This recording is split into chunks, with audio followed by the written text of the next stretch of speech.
Welcome back to, I believe, our 8th video in our shooter game tutorial. This may be our last video. We'll see if I get everything done this one. And I've decided that our boss is too nice to us, so we're going to change the way the boss works. Because right now, when we play the game and we get to the boss, and we've got it set pretty low. Oh, I don't have things turning off like they should. That's okay. That's because I never stopped it. Right. Always stop it, then play it. Things will work. So once we get our boss shot here, our boss just moves back and forth across the top of the screen, and that's too nice as far as I'm concerned.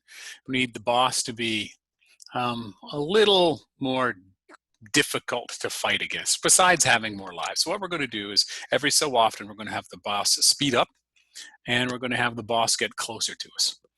So in order to do that, the first thing we're going to need is a new variable, and that new variable we'll call boss speed.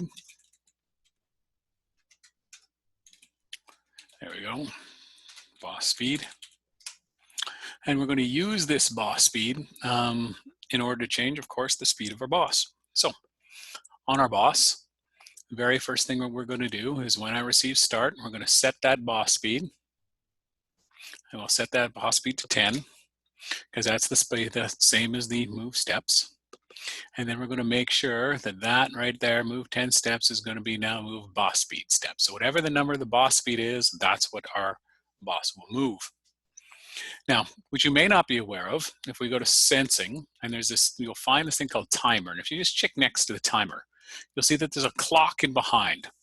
And there's a clock that continually runs behind every game. That's how we're able to set times and weight blocks, because it's always measured against a clock. And that clock is, of course, connected to the computer's clock, and they run in sync. You'll notice it's measured in thousandths of a second for this game, or for Scratch in general. And we're going to use that timer to measure off X number of seconds. And every so many seconds, what we're going to have happen is we are going to have the boss change its speed. So here's how we're going to do that. So in the when I receive show boss, we're going to bring a brand new when I receive show boss in. So when I receive show boss, first thing we're going to do when we receive the show boss is we are going to reset this timer to 0. So every time it comes in, that timer is going to nicely reset for us. So if I hit this reset timer, it goes to 0. Every time I hit that timer, it goes to 0. So that'll be good for us. I'm then going to bring in a forever. Plunk it right in here. And then an if. So we want our boss to get closer to us every 4 seconds during the game. They're saying 4 seconds, that seems fast. In this game, that 4 seconds is going to seem like a significant amount of time. So I need a mathematical operator. I need a greater than. And I'm going to put the 4 sitting in there. And then I need to go to sensing. And I'm going to bring in the timer variable. So if timer is greater than 4, so every time the timer is greater than 4 seconds, the very first thing that we're going to do is reset the timer back to 0. So if I run this, you'll notice the timer is going to climb here to 4. And as soon as it hits 4, it's going to go back to 0. So we got the timer in a loop, 4-second loops. Then what we're going to do is we're going to grab our variable, and we're going to grab the changed boss speed by. And we're going to drop that right in after the reset timer, and we're going to speed that boss up quick. We're going to change the speed by 5. So the boss is going to start moving really, really fast on you, really, really quickly. Now we also want that boss to get closer to us. But before we get the boss to get closer to us, let's test this out. Let's see if we can get this to work. Let's shoot 10 of these guys. Let's get our boss up and see if every 4 seconds our boss gets closer to us. There we go. We're not closer to us, but faster, sorry. So let's see if he speeds up. Yes, he's speeding up every 4 seconds. That's exactly what we want to happen. We got a few other things to change in the game. Obviously, he's not disappearing the way we want, but we'll get those things fixed. We got a few bugs to work out. So he's speeding up, that's the way we want. But that's still too nice. He's speeding up, that's fine. I think he should get closer to us. So to have him get closer to us, what we're going to do is we're going to go to motion, and we're going to change his Y direction every 4 seconds by -40, which means he's going to get 40 pixels closer to us every time. Eventually we'll have it that if he manages to hit us, it'll be an automatic game over, and we'll just kind of program that in a second. So we're going to change that, and then we're going to have him change direction automatically on you. We'll have him point in direction 90 automatically every 4 seconds. So let's stop this. Let's play again. Let's see what happens. Shoot 10 of these guys, and now every 4 seconds, he should not only speed up, he should get closer to us, which means the game becomes substantially harder to play. All right, so substantially harder to play that way. Every 4 seconds, he's going to get closer. Now, if he ever does get to the bottom of the screen and touches us, we want him to broadcast a game over. So in order to do that, we'll just come over here to an if, and beside this, below this you win, we'll throw in an if touching hero. We'll have him broadcast a game over. And with the broadcast a game over, it'll throw all the other game overs into play. So it'll bring in the stuff from the game over sprite, will show up. We're going to change that here. We're going to change the way the game over works at the hero. So we've got a number of other game overs. So this play button will show we don't have anything else stopping really yet. So we got a number of things that we need to do with the game over, and that's going to come up next. So our boss is now no longer as nice to us as our boss used to be. Next thing we should work on is getting some different lives into this game, because right now we only have 1 life. So we're going to program in a number of different lives, and this is going to require us to change up some code on a number of the different sprites. But the first thing we're going to need to do is get a multiple set of sprites of the same sprite, and we're going to end up duplicating it because it's not going to be done the same as cloning. But the coding is really quite easy for these individual sprites. And what I like to use for my life indicators is what we're going to use. Is somewhere down here in the H's is a heart. So I'm going to use this heart right here. And that heart is going to be used as my life indicator. With one of these lives, I'm going to position it in the bottom left corner. I'm going to set it up with a little bit of math, and then I'm going to show you how this pretty much works. And we're going to end up with 3 of these. So the first one I'm going to call life 1, because we're going to have 3. I'm going to number them all. It's going to make it easier to keep track of. And then in the code, we'll throw, of course, a when I receive start. It will show so that we always get to see it when the game first starts. I'm going to set its size to about 10%. It's going to be really quite small because it's just going to sit in the corner. We want it unobtrusive. So see, my life indicator is going to be about that small. And for this particular sprite, yours might be a little different than mine. I'm going to throw it as a go to XY, -220, -160. And so it's going to sit down in that particular corner, which is sort of out of the way during the game. Now, there's another little extra piece of code that we're going to use a little math with whenever our hero gets hit. We're going to give him 3 lives. And there's going to be a message that's going to show up, and we're going to add it to each one of these particular sprites. So I'm going to put it in here right now, and we'll come back and use this piece of code a little bit. We're going to have a brand new when I receive, and we're going to make a brand new piece of code, a brand new message. We'll call that brand new message life loss. So what we're going to do is keep track of how many lives we've had, and depending on how many lives we've lost, we're going to have different sprites disappear. And in here, we're going to have an if statement, if, and then we're going to bring in a less than sign. And then we're going to bring in a brand new variable that we're going to have to make. We have to make a new variable, and we'll call that new variable lives. And this is going to say if lives are less than 1, we're going to hide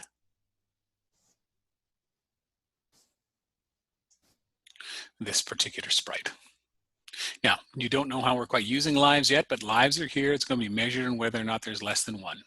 Okay, so fairly straightforward on what this code is, and I'll show you how we're going to use it in a little bit. Now, we've got one of these hearts, so we actually are going to need 3, and I put the code in first, so when I duplicate them, that they are going to come with the same code, and we only have to make minor changes. So I'm going to duplicate this heart, so I now have 2 of them. It nicely, because I gave it a number, gave it a second number. And now I'm going to make sure that life 2 is the one that is highlighted, and I'm going to come up here and make 2 changes. The first change is I'm going to change it on the x-axis. Your numbers will be slightly different than mine, so that when it shows up to the right of the first one, and with a little bit of gap in, so your numbers might be a little different than mine. And this one is going to say if lives are less than 2. And I'm going to duplicate it one more time, and that'll be life 3. I'm going to make some similar changes. This will be for mine, because of the size of my sprite, this will be -190. And this here will stay at -160. So it'll show up over there. And this will be if lives are less than 3. Okay, those are in place. Now what we have to do is do a bunch of code changes on some of our other parts in order to make sure that our lives are going to work. So we're going to start by coding this with our enemies a little bit, as well as I believe we're also coding this on our hero.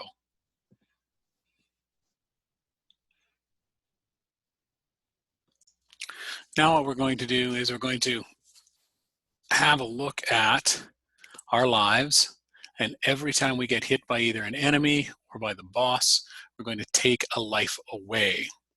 So when the game starts, we are going to have to set our lives to 3 lives, because those are the numbers that we're going to be working with. Now we can set these lives on the hero, we can set them on the enemy, we can set them in a number of different places. We can set the lives on the hero to start. So it's a good place to do that. So we're going to go variables. We are going to go right up here when I receive start. Oh, we can throw it right here. Set lives to 3. Once that's done, we're now going to go to our enemy. And once we are in the enemy, we need to know where we're going to take our lives away. Well, the lives are going to be taken away as if an enemy is touching the hero, we are going to lose a life. And so we're no longer going to broadcast a game over here anymore. We're going to broadcast a few different things. So what we're going to do is we are going to, if touching hero, we're going to bring the wait 1 second. Then we're going to go change lives by -1. So that is going to subtract lives by -1. And we're not going to broadcast game over here anymore, because if we have multiple lives, the game actually won't be over. So we are going to broadcast life loss. Now we're going to take this life loss and we're going to throw that into we're going to have it have different sprites look at that life loss to determine how many lives are still left, but we're going to do that there. We're also going to do that in a couple of other places. We're going to go over to the boss. If the boss, where do we have it on here? I'll find out exactly where I need to put it on the boss. Actually, it doesn't go on the boss, it'll go on the boss shot. So on the boss shot, where it says if touching hero, where it says wait 0.1 seconds, broadcast game over, we're not going to broadcast game over, we're going to broadcast life loss. And in the same way we did on the other one, we are going to bring in a change, throw it right in here. We can change lives by -1. So right now our game just isn't going to quite end the way you think it's going to end. And then I think we got one to throw on the hero here. If touching enemy, Yes, we're going to change it on the hero here as well. We have an if touching enemy on the hero. We've got a repeat 10, change pixelate effect by 25, is hide. We're not going to do the stop all anymore. We're going to bring that stop all out. And actually we have to change this whole bit. Yeah, off of our hero, we're going to have to change a whole bit, but I also realized I made a mistake on the boss. If you're here, if touching hero shot, it should say if touching hero, not if touching hero shot. We're no longer going to broadcast a game over here. We're going to broadcast a life loss. And we're also going to change right here, lives by -1. So every time we get touched by the boss, every time, actually that boss, if touching the hero, we should just broadcast a game over. If the boss touches us, we deserve to die. So let's just leave that one as a game over. But if we get touched by the boss shot, it'll change our lives by 1. If we get touched by an enemy, it'll change our lives by -1. Those are what we're looking for. Now we have a bunch of changes to make on the hero. Now, these bunch of changes to make on the hero are going to change this section substantially. So this is going to be no longer when I receive a start. This is going to be when I receive a game over. It's only going to happen when it gets a game over. We don't need the forever in there anymore because this is going to happen once. We don't even need the if touching enemy anymore. So we're just going to pull this out and we're just going to leave it like that. And they're going to take a stop all and attach it to the end because that's going to basically stop the game. So when I receive a game over, repeat 10. Now we're not going to receive a game over anymore unless the boss has hit us or our lives are going to equal 0. So how are we going to get our lives to equal 0 or less than 1? So on those events, it's going to be a when I receive life loss, bring in an if statement. If, bring in a less than, lives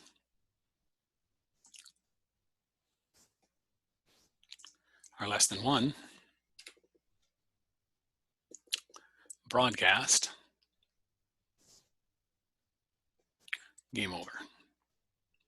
Then once this broadcast game over, this will receive the game over and pixelate out our hero.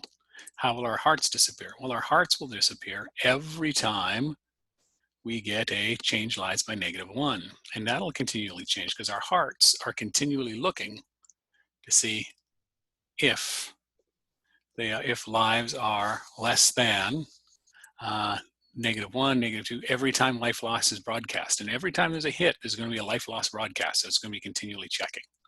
So let's stop this. Let's play it and see what happens. If I get hit here, does a heart go away? All my hearts went away. Okay, we have a problem with all the hearts going away. Stop. Play. How come all my hearts are going away? Okay, I understand why all my hearts are going away and why they're going away so fast. When the enemy is hitting the hero, we're not getting rid of the enemy quick enough.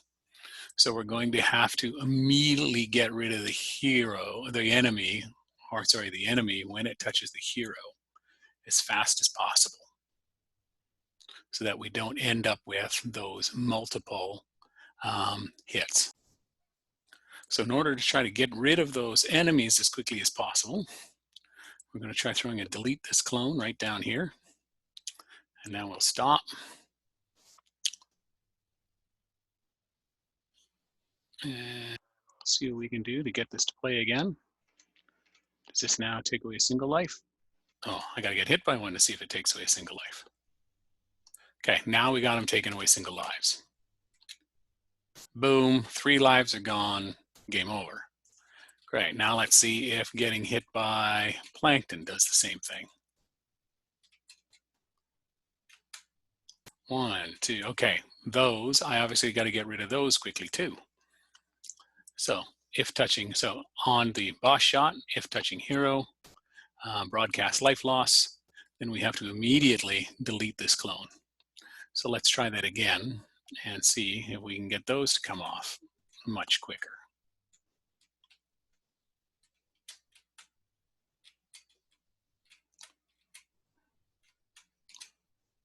Perfect. So we've got those at each particular time. Each time they hit us, our lives go away. Now, the last thing we're going to do, I'll make one more video. The one more video will be really quick. That video will be all about sort of your time versus best time, because we're going to set this game up to be measured by how fast you can complete it. We'll deal with these variables here, and we'll fix any other bugs that are left in the game.